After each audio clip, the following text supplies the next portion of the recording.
бул үйрөтүүчү автобус экен. Именно ошо автобусга келгенден кийин автобуска да жүргүнчүлөр ташууга сөзсүз түрдө баягы внутренний экзамен тапшырат экен.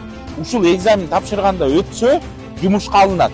Эгерде кандайдыр бир D категориясы болгон күнү деле өтпөсө экзаменден эч кандай жумушка алынбайт, туурабы?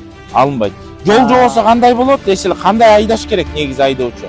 Кайсы этаптардан өтсө баягы айдоочу жумушка алынат. Өтпөй калса алынбайт. Ошол жөнүндө кененирээк түшүндүрүп кетесизби? Негизи мындай.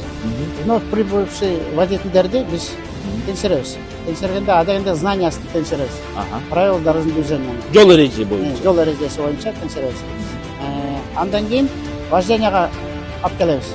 Онда фишка полигондорду коюп туруп, восьмерканы айдаганын, задний ходду айдаганын и правильный остановкага киргенин айтабыз да, үйрөтөбүз. Ошолордун этаптарын баарын тең өтсө, анда жумушка өттү деп алынат.